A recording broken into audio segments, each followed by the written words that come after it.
Hello, everybody. Good afternoon. I hope everyone's having a good day so far. I had a bit of a adventure today. Basically, I went to go see a apartment. But yeah. Otherwise, I was just kind of hanging out today. You know how it is, right? And yeah. We're just fucking. I'm vibing today. If you didn't see my Twitter, oh, thank you Orion for the, thank you Orion for the raid. Hello, hello, Agite Soul. What's going on, Lex? How was your all stream? I mean, I saw most of your stream, well, at least most of the latter half, but I hope you're all having a good day today. If you're new to my channel, I am Basco Prola. I'm going to be your new robot best friend other than Lex and Porus, of course. And today we're building a Gundam. I know, very out of character for me. We're building a Gundam today. And specifically the Gundam we are building is the Zogok, which isn't a Gundam, right? Technically it's not a Gundam, but you know, it's close enough. It appears in Gundam and it gets punched in the face numerous times by a Gundam. But yeah, we're gonna be building a Zogok today, specifically the high-grade Universal Century Zogok Unicorn version.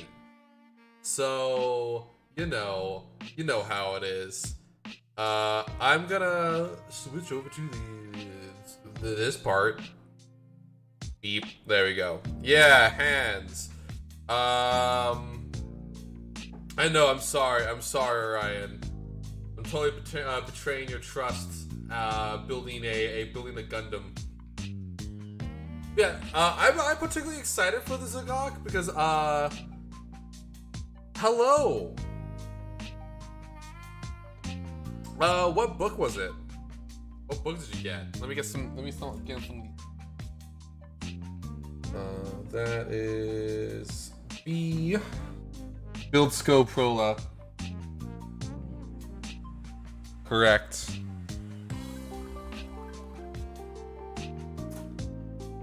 There we go.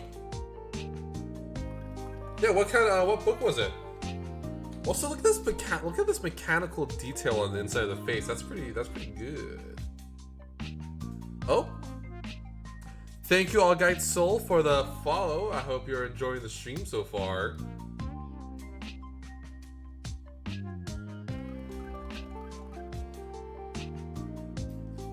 Actually, it's not a robot. It's a mobile suit. Actually.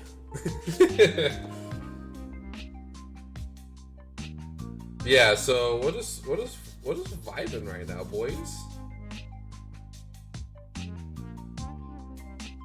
Yeah, so the Zogok, I'm excited because this is a Xeon Aquatic Assault mobile suit. And Xeon Aquatic mobile suits are kind of known for being super weird. What do you mean by bullying? Tales from the Gas Station by Jack Townsend. It's like night. Oh, I know that guy. Tales, Mr. Creepypasta, right? I think it's made by Mr. Creepypasta. Yeah. Oh man, you're giving me like giving me PTSD over here. Oops, thank you for the redeem. I got a cup of water right here. I need to move my sword out the way a little bit. There we go. Yeah, I know that guy.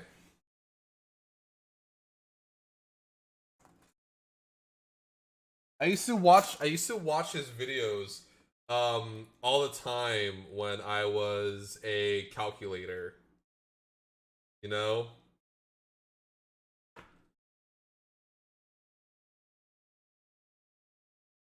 I was just checking some stuff. Yeah, you should. I've seen. I think he made some videos with the story right on his YouTube channel. So yeah, I'm dang, that sounds pretty cool. Also, I've never actually listened to Night Vale before. Like, it feels like to me it's one of those things that if I even watch it, probably wouldn't be as exciting as the interwebs have made it seem. That being said, I would love to. I won't. I've been wanting to listen to more narrative podcasts because I like narrative podcasts. That's one reason why I've been kind of watching a lot of not watching but listening to a lot of the Magnus archives. Nice. That was a nice snap. Yeah, look, this is pretty much this is the head, by the way. We're building the head right now. Well, it's like the head and the chest. The head is inside the chest. You'll see what I mean once I'm done putting it together.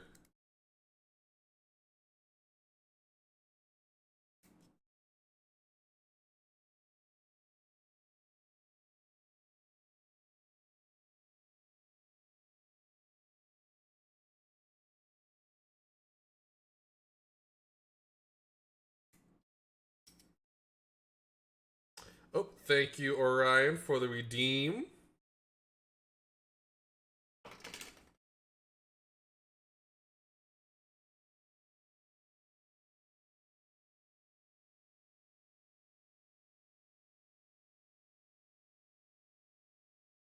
Oh shit, is my background music not looping? Hang on. Hang on a second. Let me fix this. Why aren't you looping? I had to like kind of redo everything. So yeah, there we go. Loop.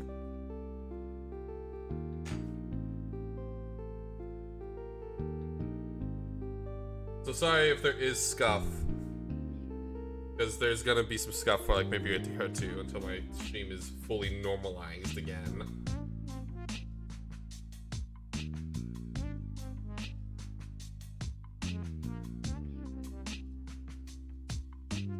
But the last volume for Tales from the Gas Station recently released, but the author will still want to write some more stories from that universe. That's cool.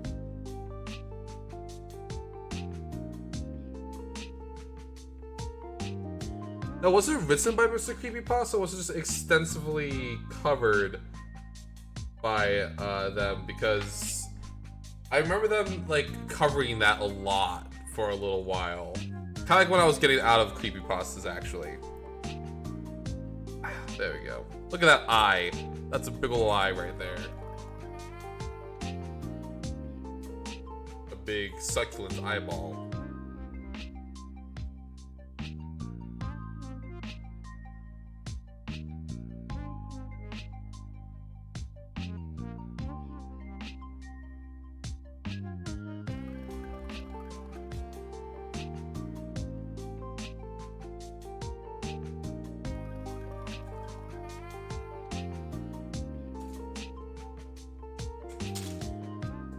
Succulent.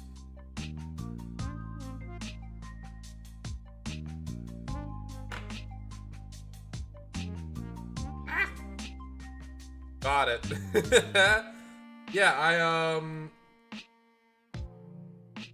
hope you enjoy the book. I personally speaking, I've been reading a lot of Brandon Sanderson. Done by Mr. Creepy both on YouTube and on Audible, but the Audible version is the complete version. Okay.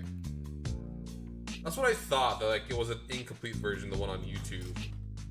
So, you know, you still need to buy the book and everything like that.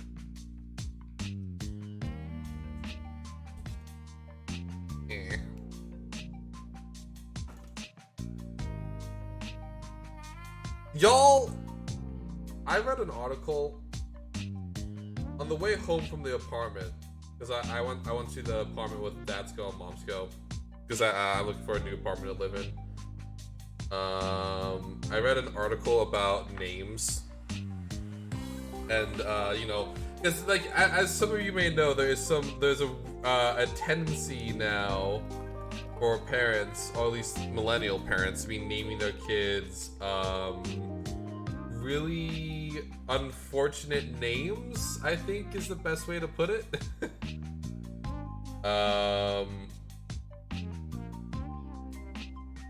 Which, like, I mean, I get the rationale why, right? Like, they want the kid to stand out, but like, it's just one of those situations where it's like, sometimes you don't need to name your kid like Anthony, but spell like ANOFFEEEENEY, right? And the reason why I bring this up is because yesterday at work, I was setting someone up to become a VIP member at LEGO, right? And their name was Hallelujah. I'm sitting there and I'm like, oh man, that is a unfortunate name, in my opinion.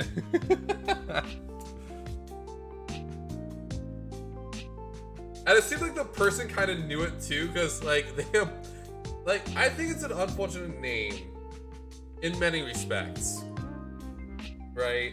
I think Hallelujah is an unfortunate name. One, because I feel like most people don't really know how to spell Hallelujah, and two, it's like saying it's like having like a chat name, right? It's like if someone like named their kid Defense, but like defense, right? And then like 2 clap emojis.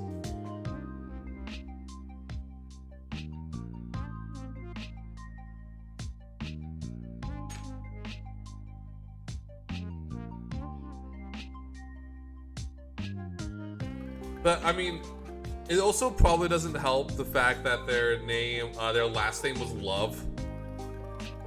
Hallelujah Love. That was also their last name.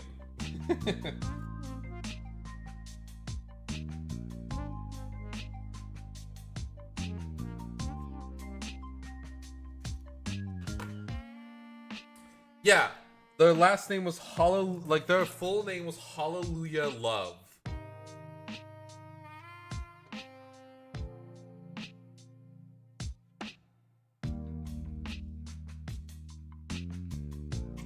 I hope y'all are loving this Speaking of love, I hope y'all love that good model kit ASMR. As in, I'm sorry if you hear that. Yeah, well, no, it's just the pairing of name, you know? It's the pairing of name. Like, it's not as bad. I've seen some worse names out there when it comes to weirdness factor, but like, Hallelujah Love is definitely like, I feel like Hallelujah Love would be a name that I find in a book.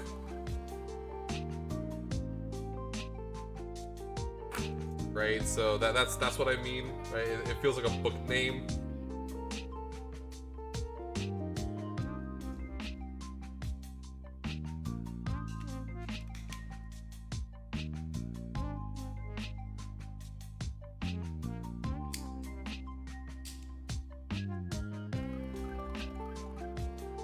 All right, and this is pretty much the head already built.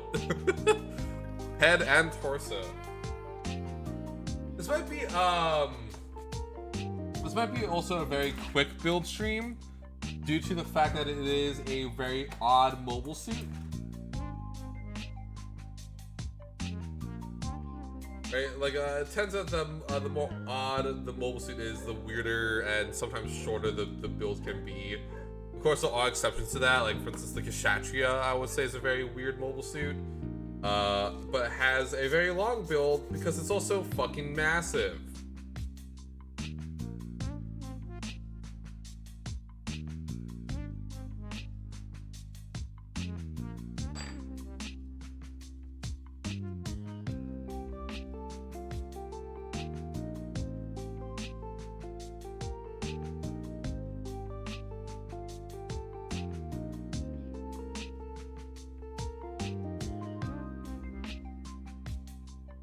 Man, so when I went to California last week, y'all, I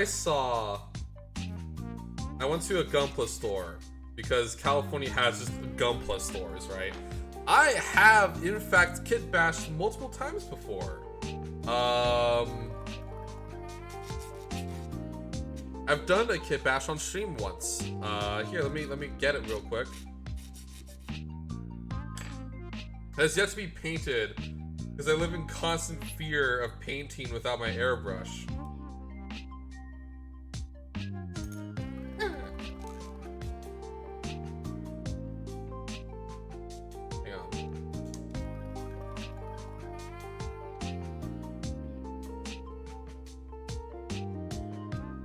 Yeah, I just want to make sure it wouldn't fall out.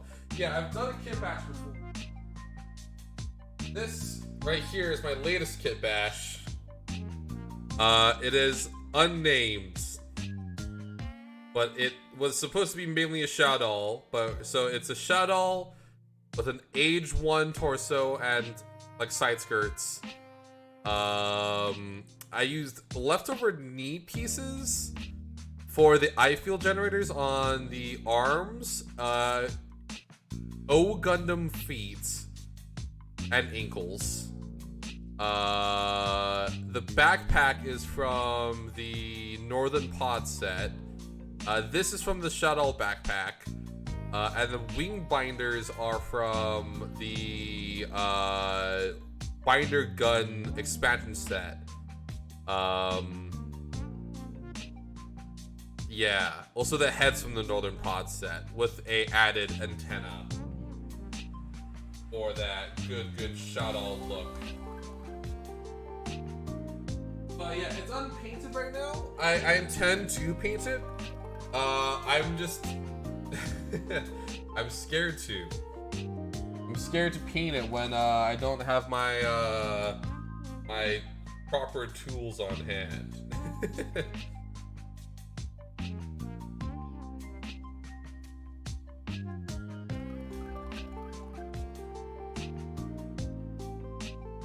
I also scratch built a sword which I call the Shiguru Great Razor. Shiguru Great Razor. There you go. Which is based on the Shiguru blades from the Age 1 Spallo and the Age 1 Razor, which had Shiguru razors on the arms and legs. And I'm like, I'm gonna make it a sword. And thus the Shiguru Great Razor was made.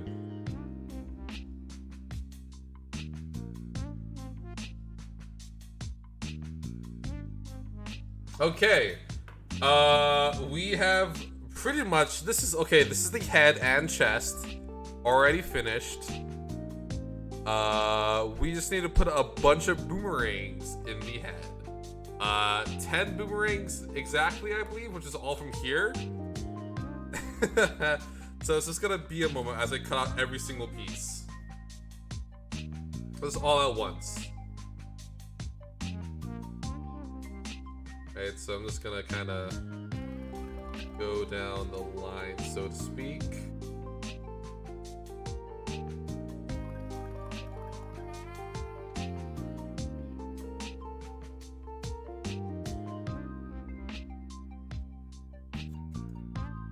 And I'm gonna clean. This is gonna be very, very tedious, boys and gamers.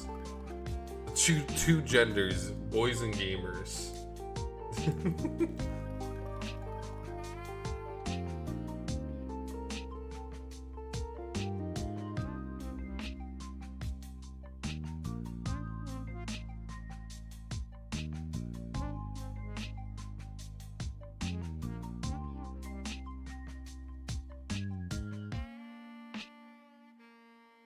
I still love that there's that this suit has just a shit ton of boomerangs on the head, right? Because to those who don't know what they're looking at, they might think, oh yeah, this is just a weird grill on the head. No, in fact, they are just 10 boomerangs mounted on the head. Why? Because fuck you.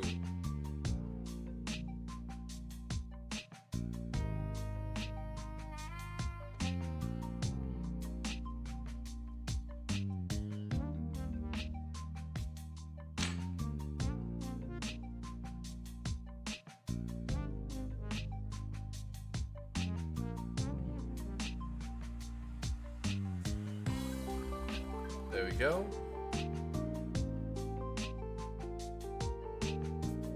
Now, if you were asking if I will ever kit bash this kit, unsure.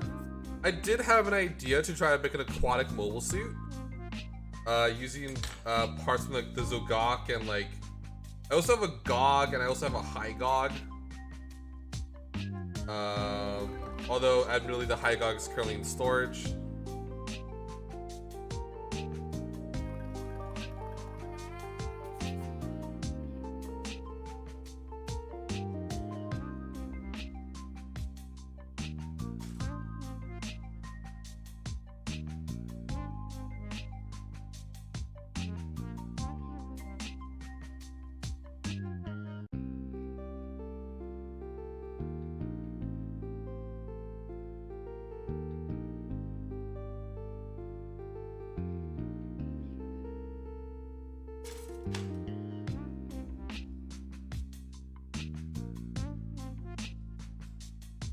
Gamer.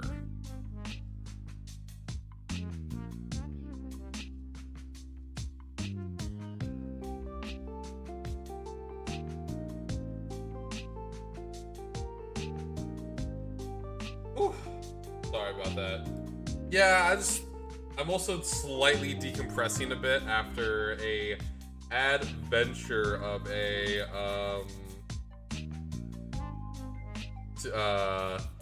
apartment application because I needed to find my pay stubs and I remember where the pay stubs were, and yeah, it's just one thing leads to another and it was very frustrating.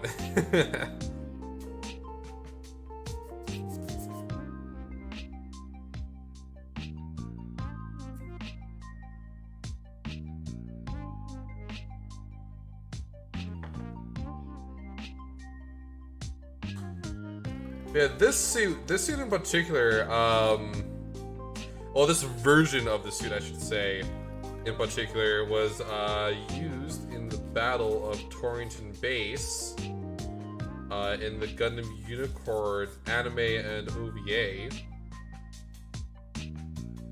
Which, to those who are uninitiated to Gundam, is basically just fan service the Gundam episode. Because it just had a bunch of fan favorite mobile suits as well as a bunch of fan favorite like expanded universe mobile suit. Like fuck man. A god dang Nemo 3 appeared.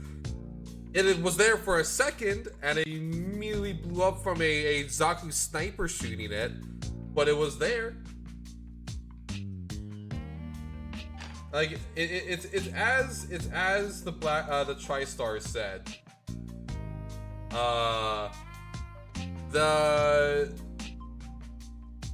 The whole Battle of Torrington Base is like a war museum being used in a fight.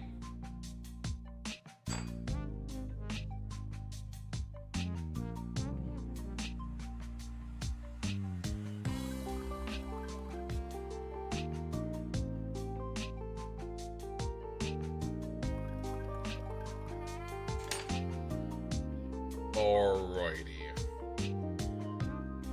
And that is the head with the boomerangs. Also, the monoid does move, right? You can take it off and it can have it like go up, down, or like to the side, or like that. But for now, I'm just gonna have it kind of looking forward.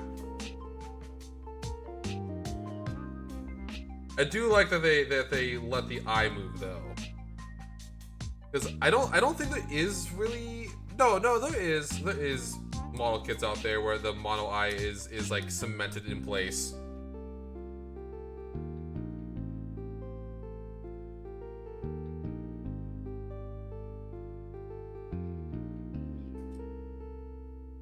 also want to do a couple. Now it looks like it has an engine block sticking. Yeah, kind of. Yeah, no, I see what you mean. Also, the lens keeps falling out, which is a bit unfortunate.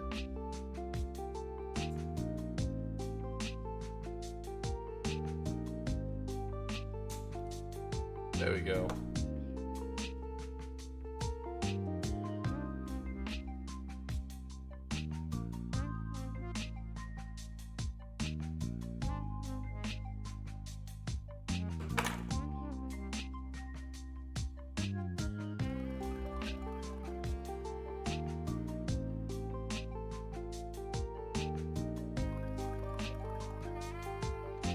Alright, then it is gonna be now I'm making its underwear.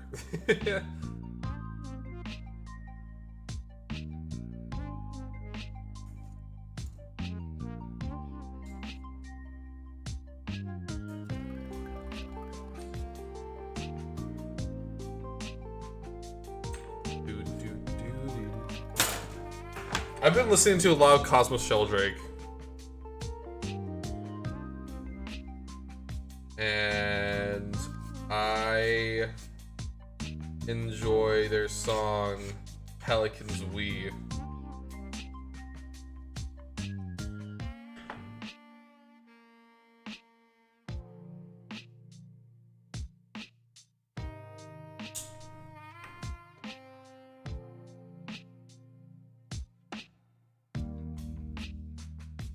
I assume, like most Gundam, or Gunpla, more accurately, that the most complex part of the build is probably going to be the legs.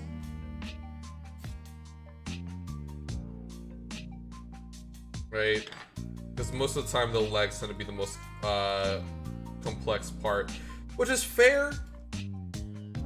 Because most of the time the legs have to like be able to hold up the body and also still be posable.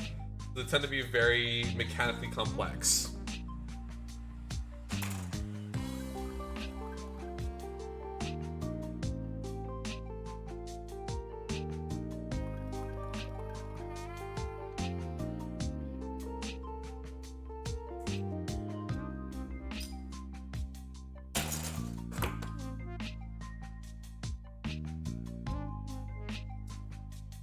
There we are.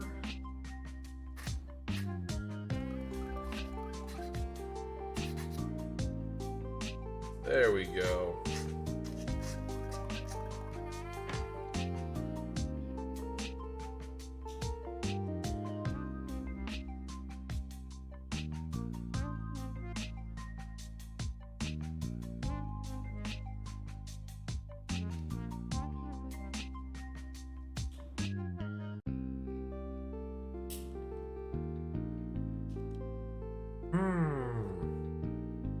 This pod doesn't really want to go in.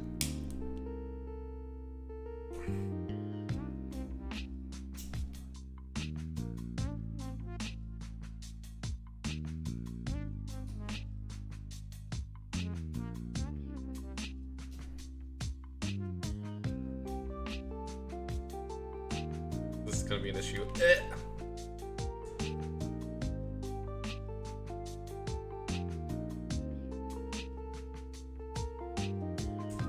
Oh, this is an issue and a half. Hang on. We gotta. There we go. That's so weird.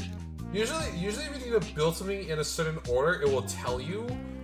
It did not this time, so I needed to disassemble it slightly to actually get the pieces on properly. That was a bit weird.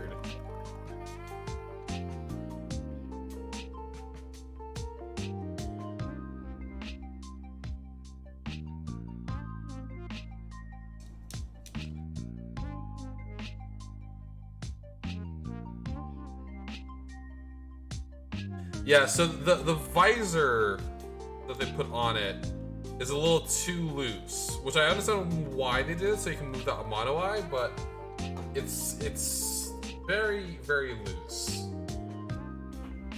which makes it kind of unenjoyable to handle.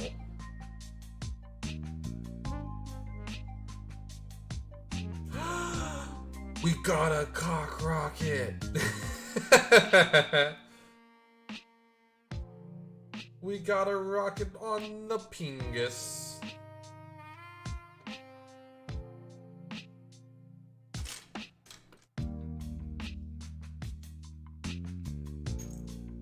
You know what? I'm just gonna leave it off for the time being. So we're just gonna go over there. Yeah, we got a rocket Pingus.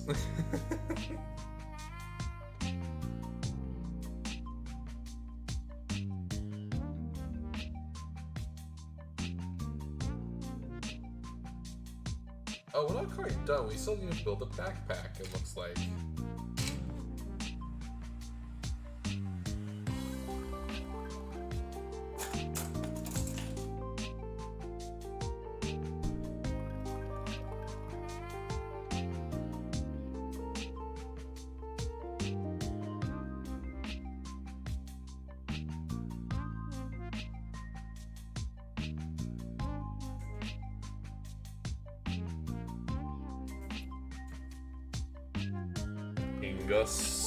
Pingus. Yeah, this is also an aquatic type mobile suit, meaning that it splishes and splashes around. That's its whole job, is to be in the water. Which of course usually means that we don't, like, after the 1 year war, we rarely see aquatic type mobile suits anymore because, well, most of the time there isn't a war on Earth anymore. It's usually in space or in colonies, and bringing an aquatic type mobile suit to a colony is just kind of, I wouldn't call it redundant, but definitely unnecessary, right? Like aquatic type mobile suits are for the ocean, right? And while there are beaches and stuff on colonies, usually because people wanted there to be a beach, it's usually like not really deep enough to actually warrant an aquatic type mobile suit being there. And as far as I'm aware, the aquatic type mobile suits usually also don't get converted to be space worthy. So kind of just after the first series, the 1 year war, that being, was over, we kind of just never saw aquatic type mobile suits reach any sort of prominence ever again, which is very unfortunate because it was very weird looking. And I mean, of course, that is also sort of not considering. That's sort of not considering Neo Zeon, because Neo Zeon did have an Earth element. It just kind of it wasn't. It was using a bunch of 1 year war suits, and it showed that I was using a bunch of 1 year war suits.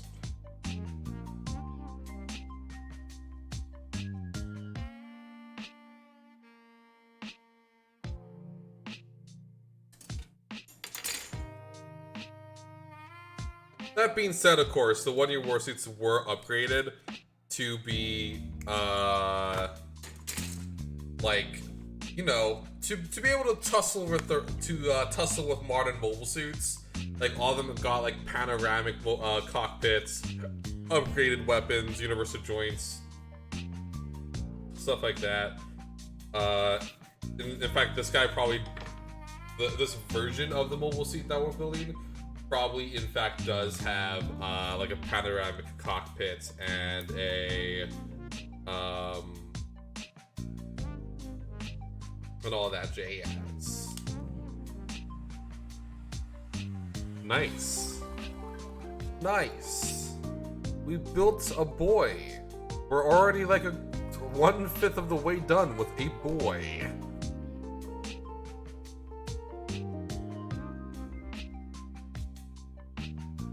Cool. That tells us to build the arms at the same time, which is something that I always do.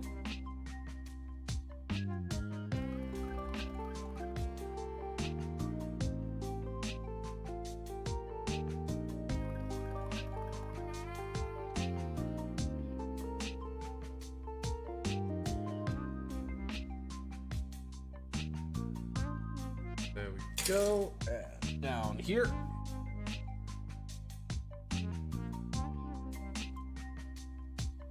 I usually build limbs, like legs and arms at the same time.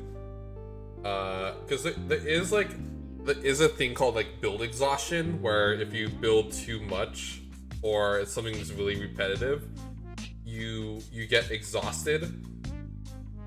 And I have found that building limbs at the same time definitely helps out with maintaining the vibe and want to build, right? It stops build exhaustion, which is very important in you know, being able to build Gundams. That being said, of course, usually I don't get build exhaustion unless it's like a really big mobile suit, or there's a lot of stuff. Like if there's a lot of accessories, I'll usually build the accessories first now, because I built the Gundam Thunderbolt and the Psychozaku, and let me tell you guys what, I got so tired of building that mobile suit by the end of it, like of my build. It was very, very tiring building that suit after a while, or those suits, I should say.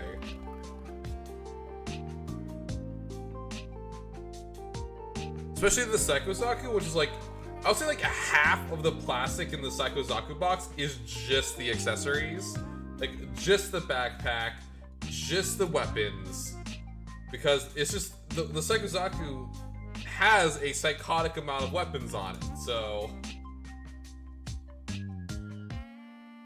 like I think in the show it's like that too, where it's like half of the weight of the Psychozaku is just on the back. It's the sheer amount of weapons that they slapped on it.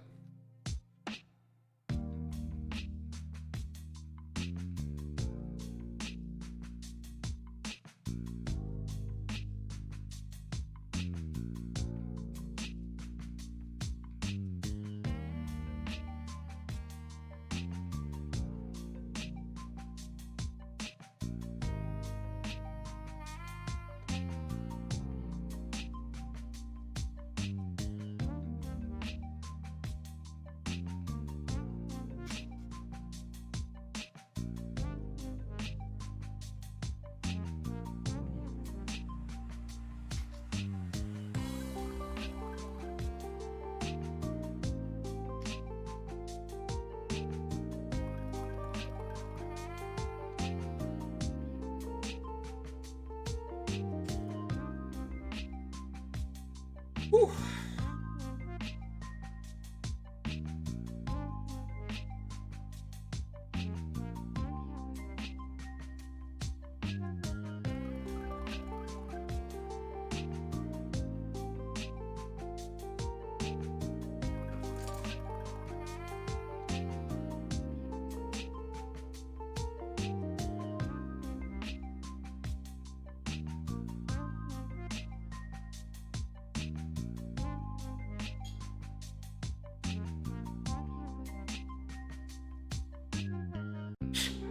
There we go. Oops, sorry if you hear my pup being loud and stinky.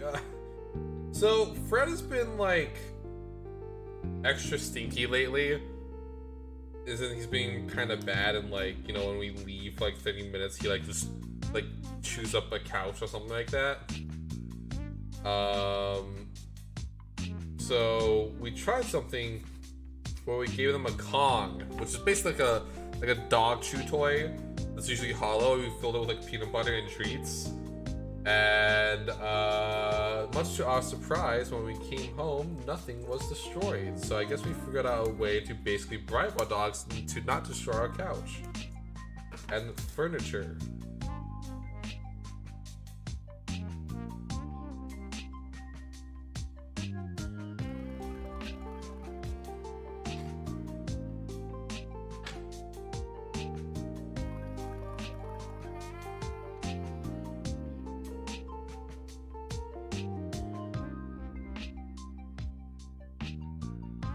That's definitely it.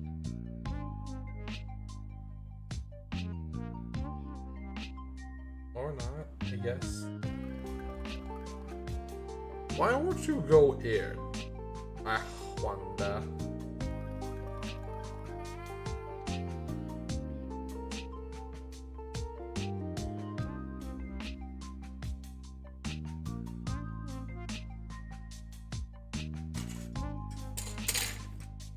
Also, the Zogok has extendo fists. Like its arms extend out and punch shit. It's awesome. It's amazing. I fucking like that's one of my favorite parts of the Zogok is the fact that it has extendo fists. It's truly inspiring.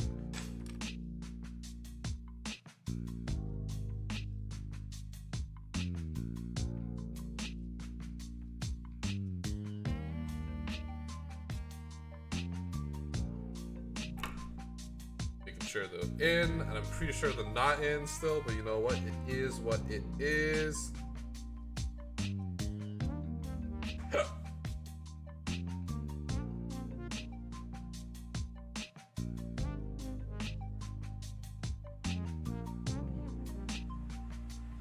There we go. We're also already done with the legs. Yo, what is up, RCB? Is that the boy, the best boy, RCB?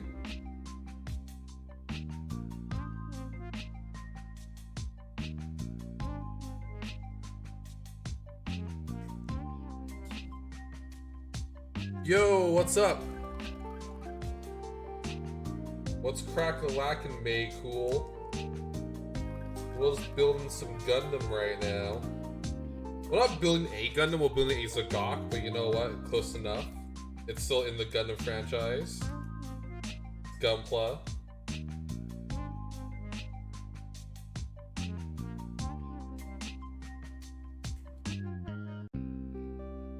I'm glad you're chilling. Chill away, Maestro. Chill away.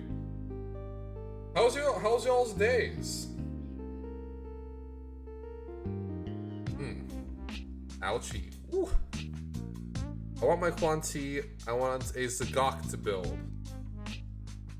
Well, you see, I got a Zogok. That's close. A Zogok.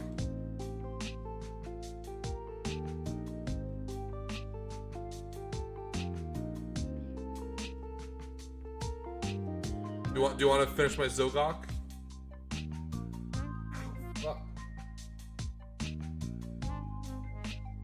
Second. Ouchie. Ouchie.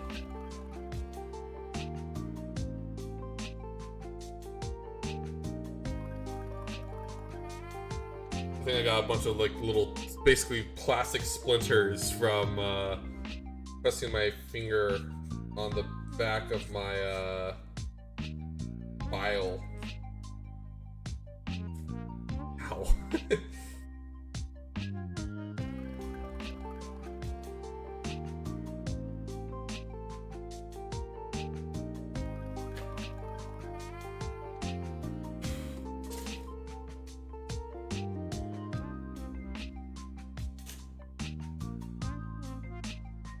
Yeah, at first I thought autocorrect was doing a little thing, but then I looked up the Zogok. Yeah, no. It's a Zogok. A Zogok is a descendant of the Zogok.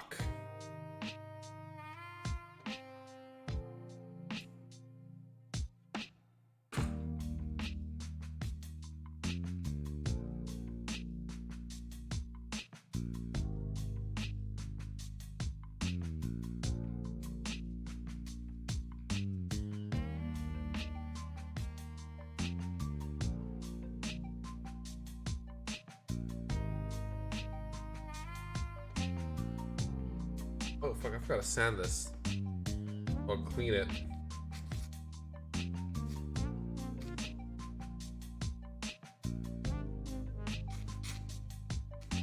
Hope y'all loving the sanding. Also, a Zogok got its time to shine in the latest episode of ZZ Watch. Oh no, I want one. Yeah, the Zogok is pretty cool. I mean, I feel like most people know it because it's the suit that Shar Asimov used in the Battle of Abaku. Not Abaku.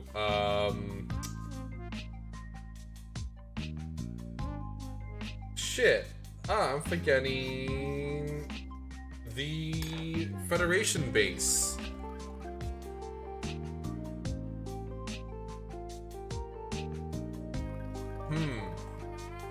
Well, shit. That's unfortunate. I totally just spaced on what suit, not what suit, where he used it.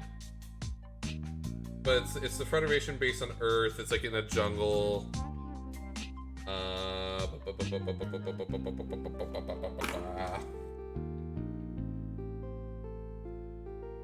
Jaburo! It's Jaburo. Yeah, he used it in the Battle of Jaburo in the 1 Year War. Shah Aznavour.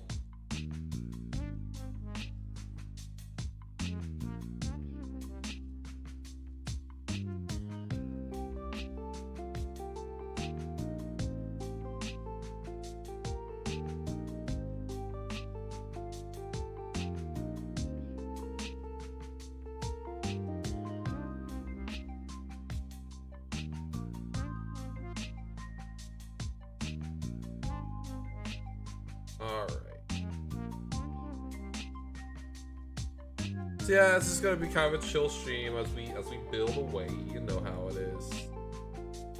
If you know, you know.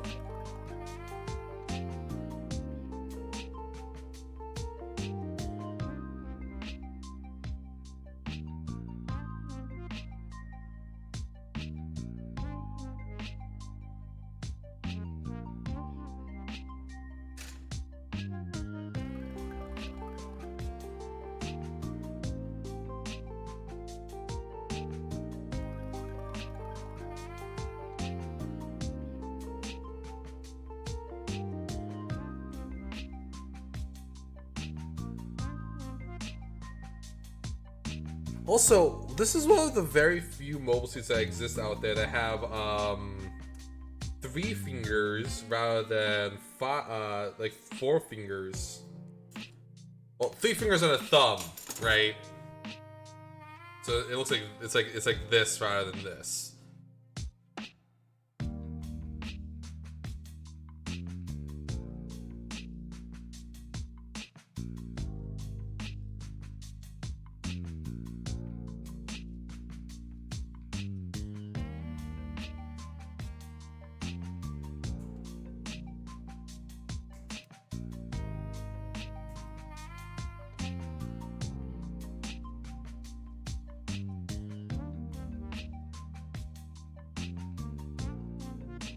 But yeah, also the Zogok was produced during the 1 Year War. It just didn't really see any action because it was a prototype mobile suit at the time. And by the time it was really produced, Zeon was no longer fighting on Earth really. They were fighting more in space. Thanks to the efforts of White Base. As well as some other teams, like the 8th MS team. But, you know, details.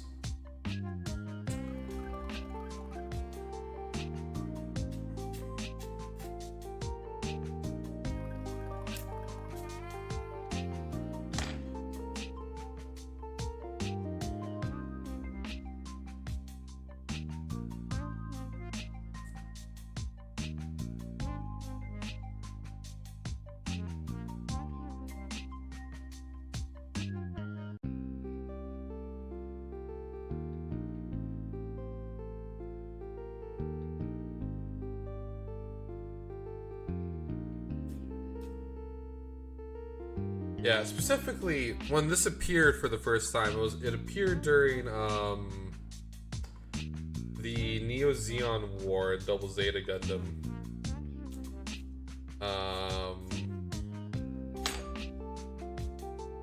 And it was a mobile suit that had been upgraded by Neo Zeon in order to have all the updated and modern specs. such as but not limited to like a panoramic cockpit and modern weaponry and generator. You know, if you know, you know.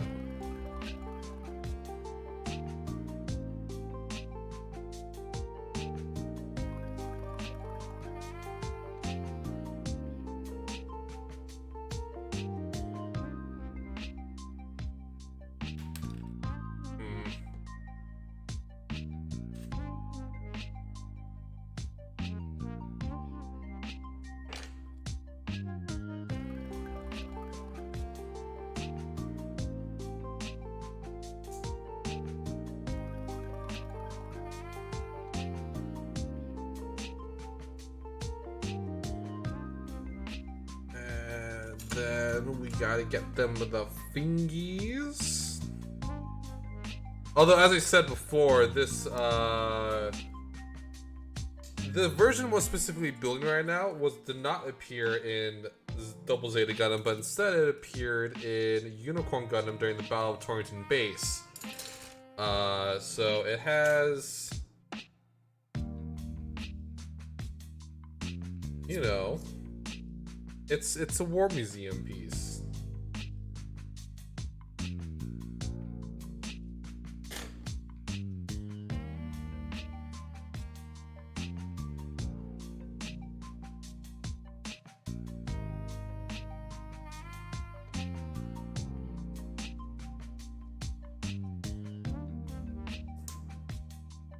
There we go.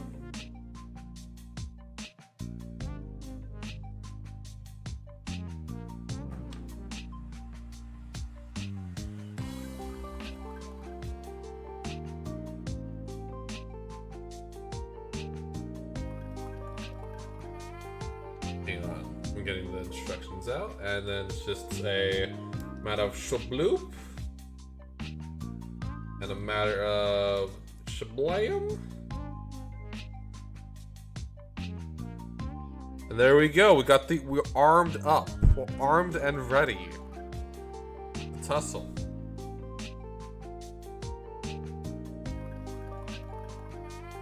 It looks like the legs are pretty simple too.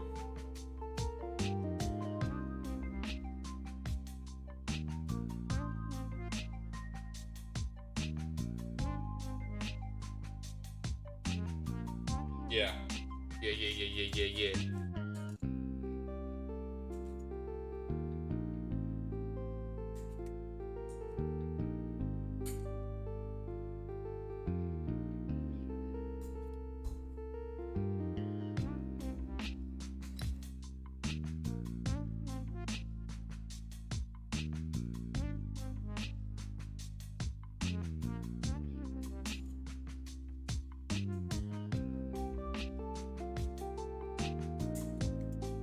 You know, one thing, speaking of Jaburo Base, I think the most interesting thing that happened in Gundam Reconquista and G is when they fall into Jaburo, and there's like a fossilized, well, quote unquote fossilized, Zogok just kind of hanging out in the corner. Or at least presumed Jaburo based on appearance and all that jazz. And the fact that there was just a Zogok.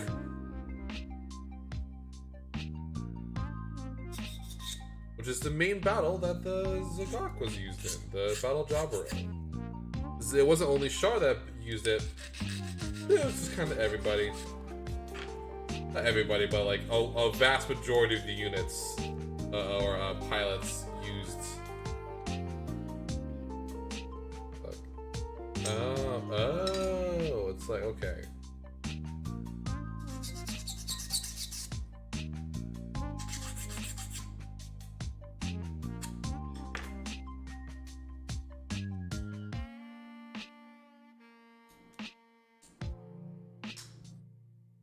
Foot.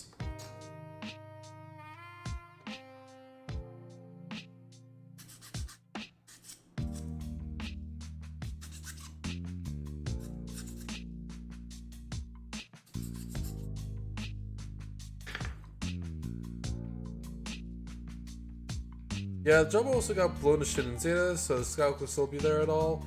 Like, it was reactivated after the 1 year war. I don't know. I mean, Jaburo was a very large cave system. Like, that's why it was built there, was because it was a very large and defendable cave system.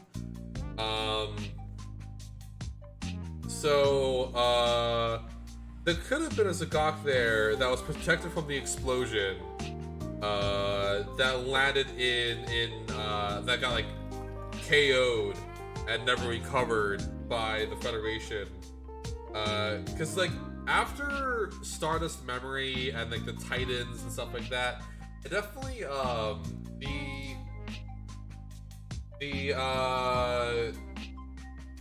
what's it called? The Federation kind of stopped trying there, I guess is the best way to put it.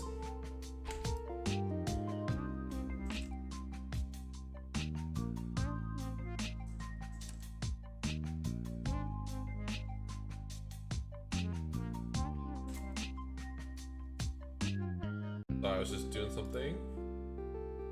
There we go.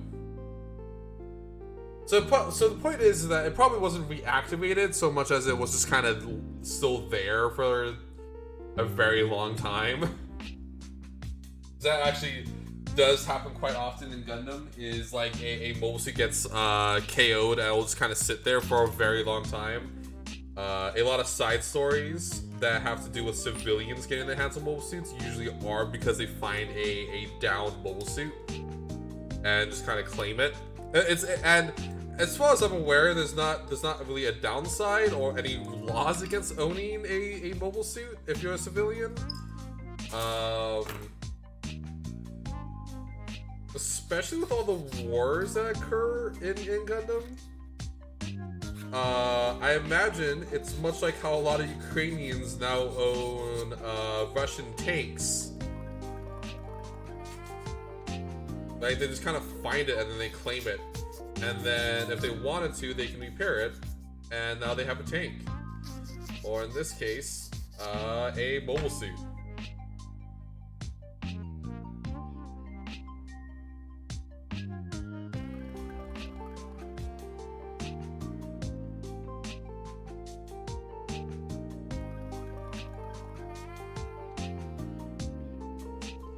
And then there's also times when they it's presumed that Anaheim sold mobile suits to civilians. Like, for instance, in Char's Counterattack, a quote-unquote hobby Hyzak appeared, which was like a Hyzak that was like souped up to look like a sports car. And it was a civilian sold Hyzak. Most likely due to the fact that a bunch of Hyzaks were being made for the Titans. The Titans became really bad and, fell apart. And then Anaheim was like, well, shit, we still got all these gosh dang darn Hyzaks. Let's sell them to the populace.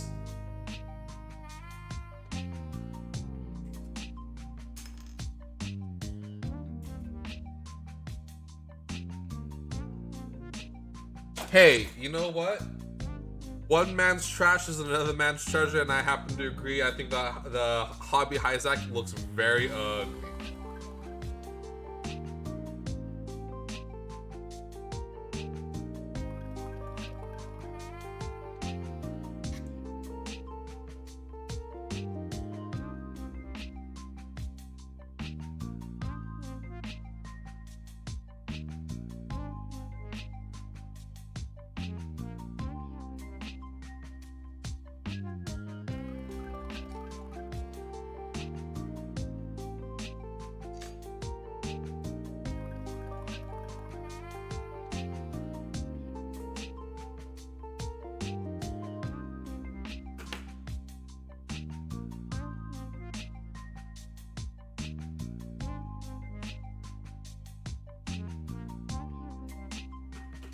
Yeah.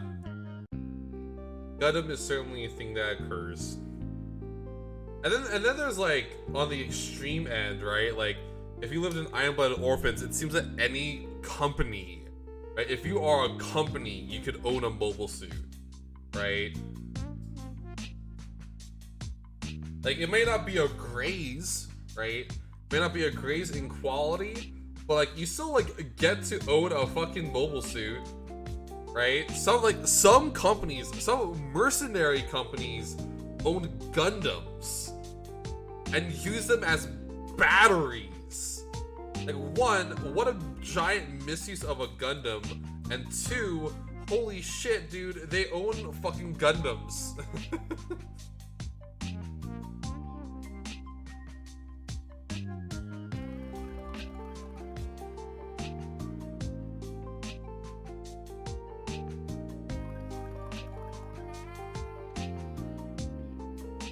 That wasn't even like a situation where where it's like, oh, like as long as like the Gundam is like de-weaponed. It wasn't. Like it very much had weapons. Like, it like handily had weapons.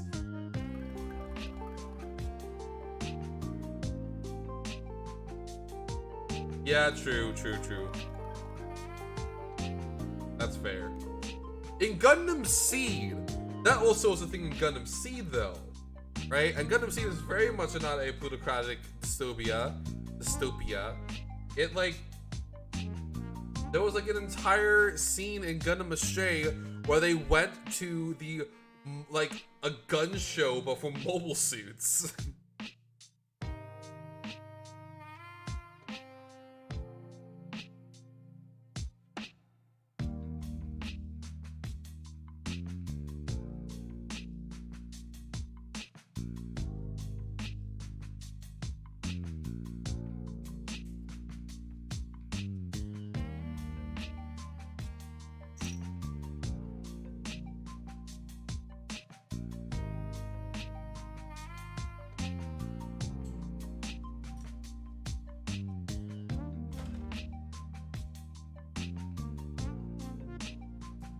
Like, it was like a literal gun show. It was fucking crazy.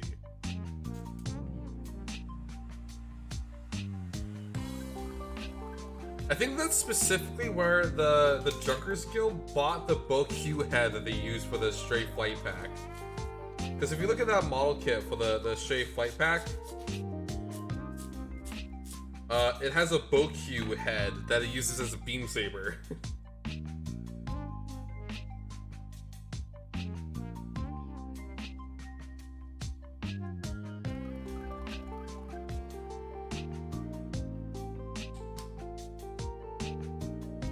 We all know where the world Gundam comes from, so shut it. You know, it's sneaky.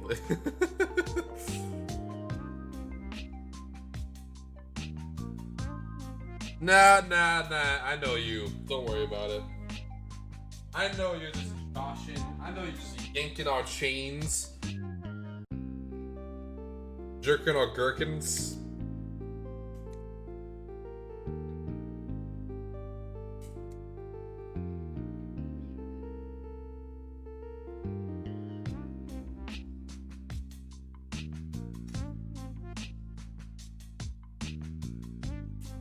Lipping us splimpins.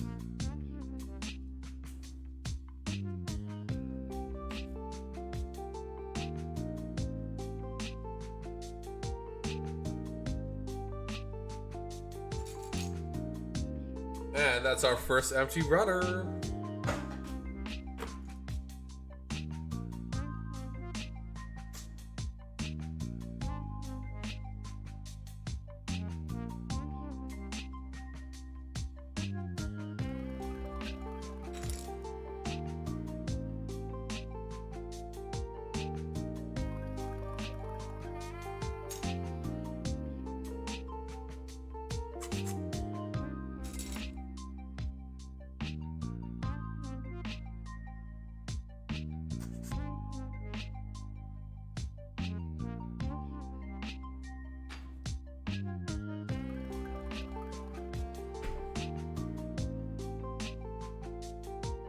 But gun ownership is a thing over oh. Well, then I don't know.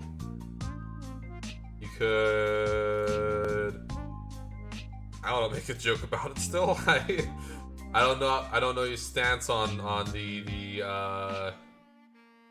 gun ownership policy of Germany, I guess.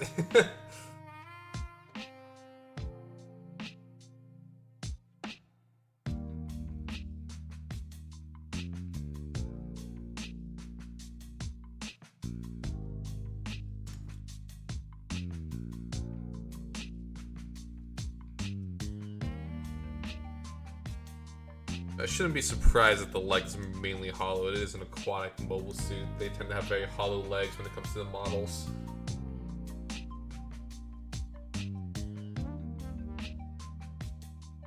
Something surprising I'm learning is working up. Hang on. Let me just. Something is surprising I'm learning working at a post counter close to the border. Twice the number of Danish people have German hunting permits.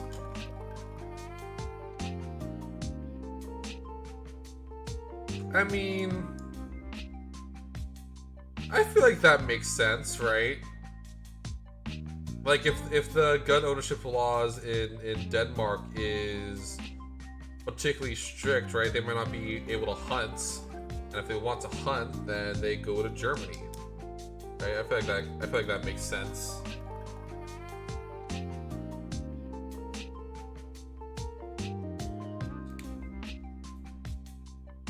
More or less. I don't really know the gun laws of like Denmark nor Germany, so I might just be talking out my ass.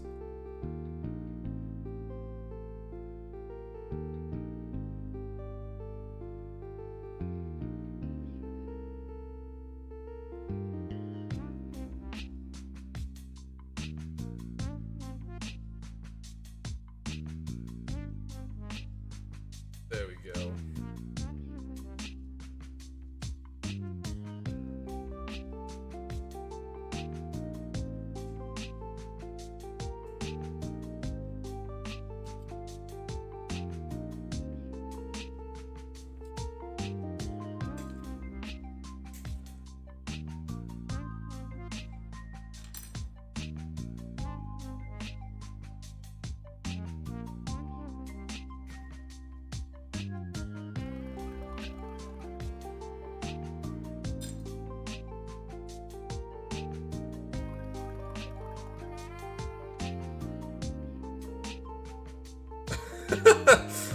They built okay, hang on. Stop, hang on. Denmark built a fence to stop boars? I mean, I suppose they could.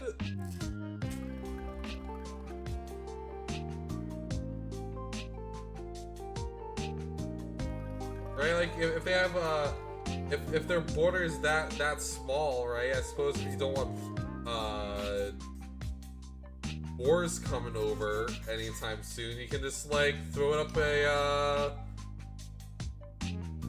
little fence and stop the boars from crossing over and doing boar stuff, like boring it up.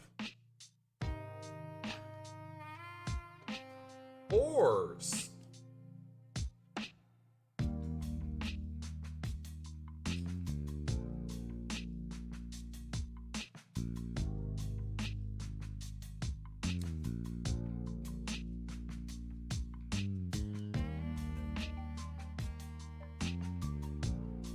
There we are. There was also some good old legs. Denmark, the thing is that this was heavily criticized due to the open border policy within the EU. I mean, is it really considered a closed border if it's just with boars?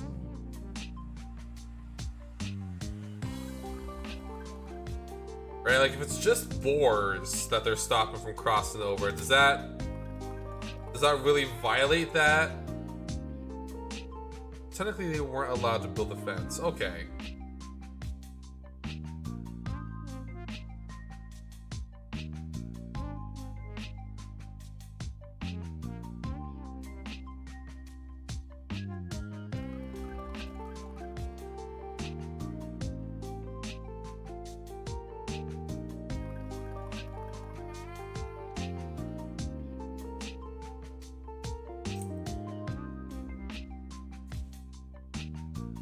like that's like that's not really like a closed border though, right? A fence, like, oh, okay, that makes sense, I guess.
Of course, I'm also speaking almost entirely from an outsider's point of view, right? Like, I don't really know any of the major politicking going down in the EU at any given moment in time. So it's dropped apart like a bingus bongus. Here's the part acquired.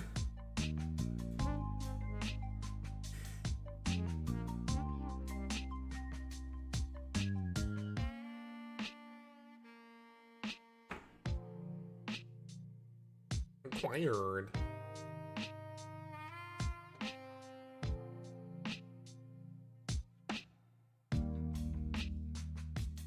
It's also considered with Denmark doing the Czech supports while people are crossing over the EU since in North America. The people question. Ah, okay. See, okay, that makes a lot more sense, right? For people to be like, hey, Denmark, maybe you shouldn't build that fence, right? If they were doing stuff like that. But like, if Denmark was like just building a fence out of the blue to stop boars from crossing over into their territory, it's like, yeah, like, why make a huge fuss, right? But like, with that context, that makes a lot more sense as to why people are like a little sussy about what's going on.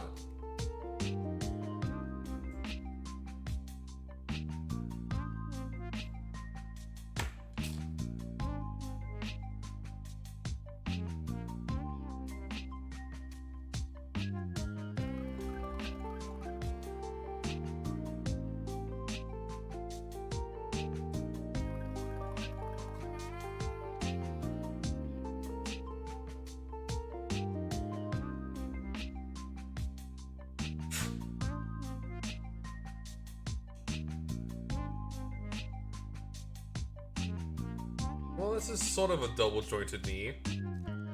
Sort of.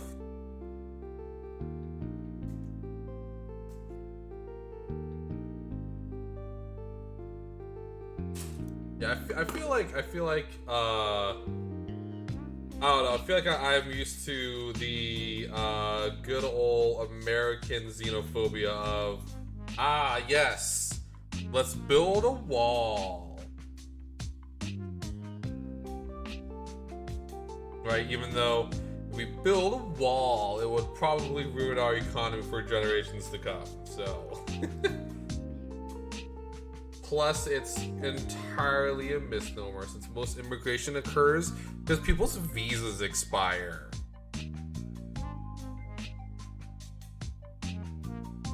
Oh shit!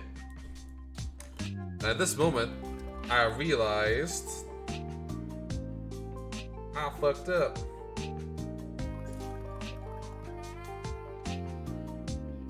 Legs have a slight curve to them to probably signify which side it belongs to.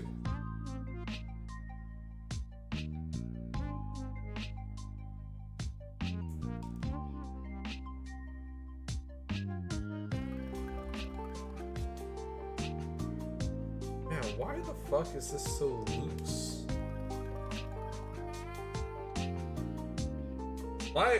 The arms on this guy are just incredibly loose.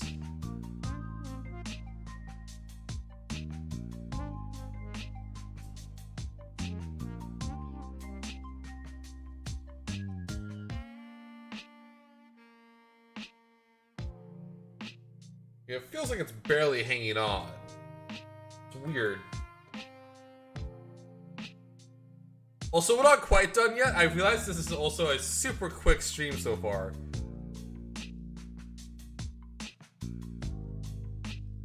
Yeah, look at this fucking boy. Look at this dude go. This absolute man's.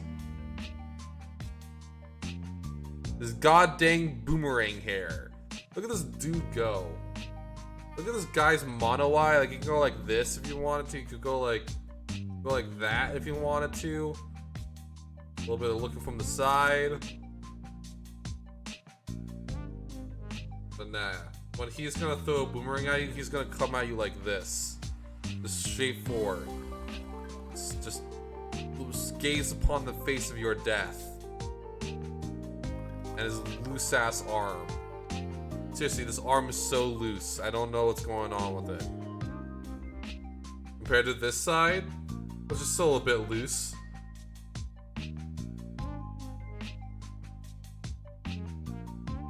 Alright. We still got some stuff to build. Even though it looks like he's done, we still got some stuff to throw together. Like his Sturmfaust.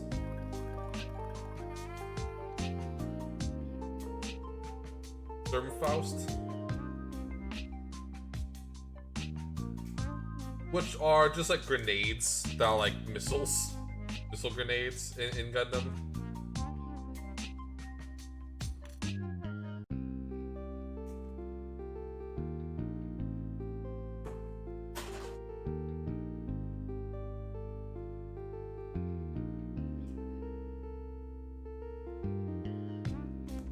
Sturmfaust.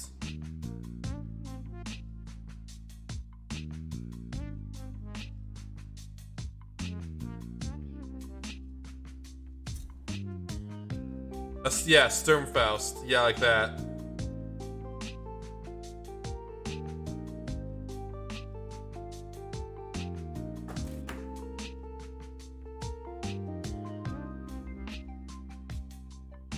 What?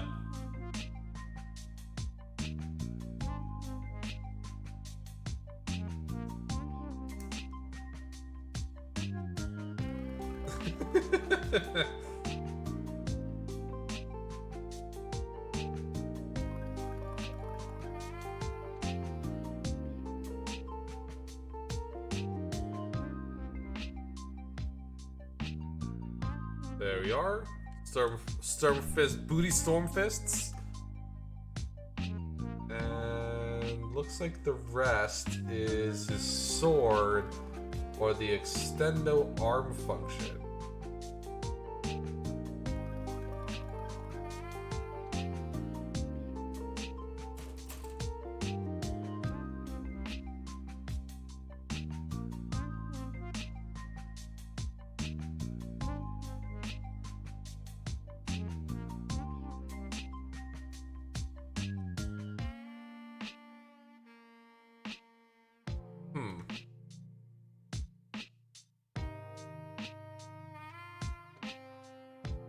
What is a pounds of Faust? What does that mean?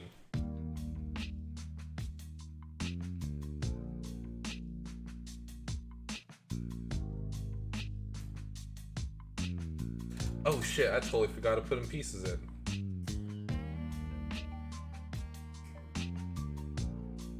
Totally forgot the side windows.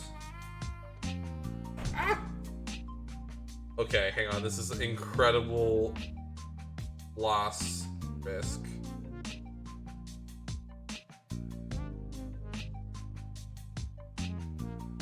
Panzerfaust is German for bazooka. It means a tank fist. Well, I mean, you know, that kind of makes sense. At least the tank part, right? That kind of makes some sense.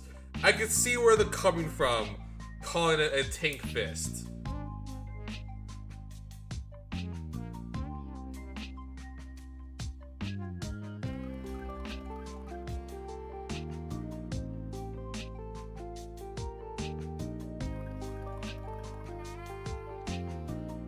Like, I would argue it makes more sense than us calling something a bazooka. Right? A bazooka sounds like a fake word. Come on, why don't you go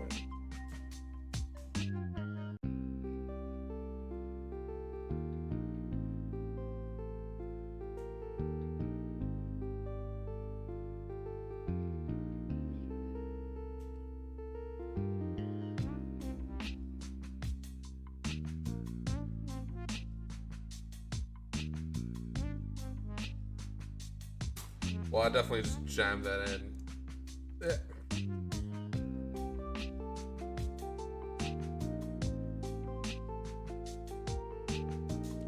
There we go. Fuck me.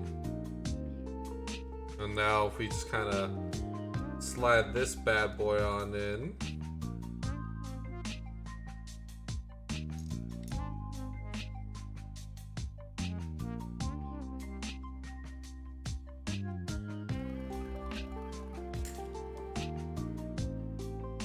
Alright, and then that is that. Let's throw together the sword.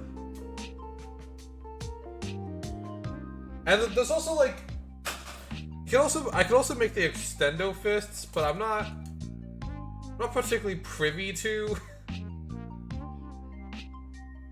Right? Like I don't necessarily feel the need to make the extendo fists on stream, I guess.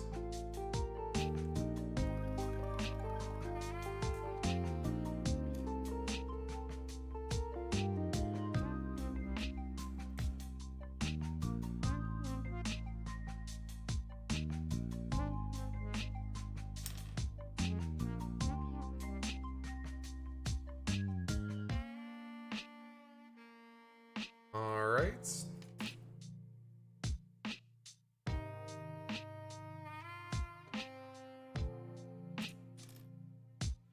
I'm just gonna toss that to the side for now, and then bring this back up.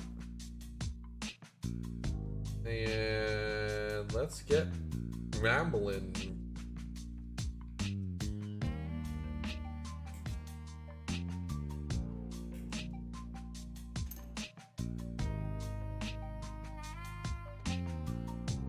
Yeah, I'm actually kind of curious on what the origin of the word bazooka is. Right, because it definitely feels like a word that was just kind of made up. Which, I mean, all words are made up, but you know what I mean.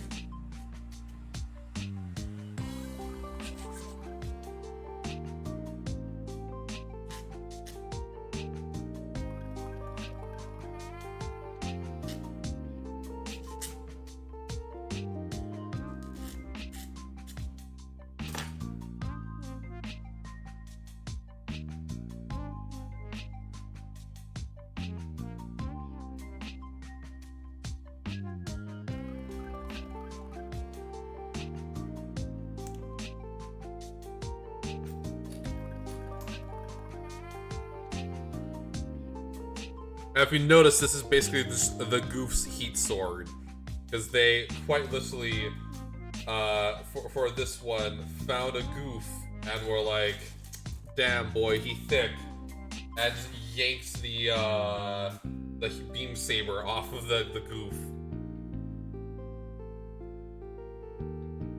Not beam, heat. I think I said heat or beam. Words. The sword that the Goof uses.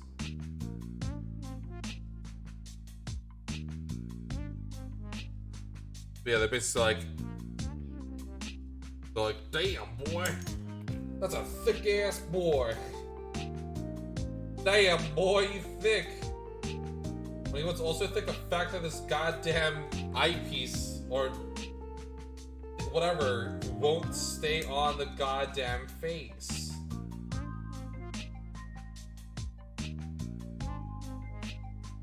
But yeah, that's a Zogok. That's a Zogok looking Zogok. It can go like bam, bam, bam, bam, bam. Or it could just go like, hey, mate, and then shoot a boomerang at you. Fucking kill you. I'm going to become the Joker. Why won't you stay on? Is it just like...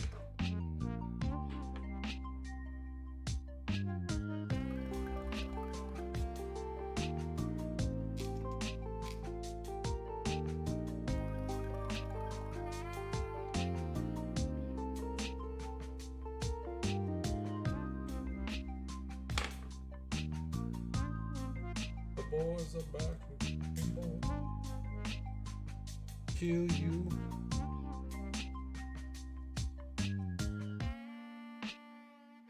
That is equally as dumb. Yeah, why the fuck won't you stay on? Am I just missing something here? Like, do I need to, like, pop this up? Because this goddamn thing just refuses to stay on.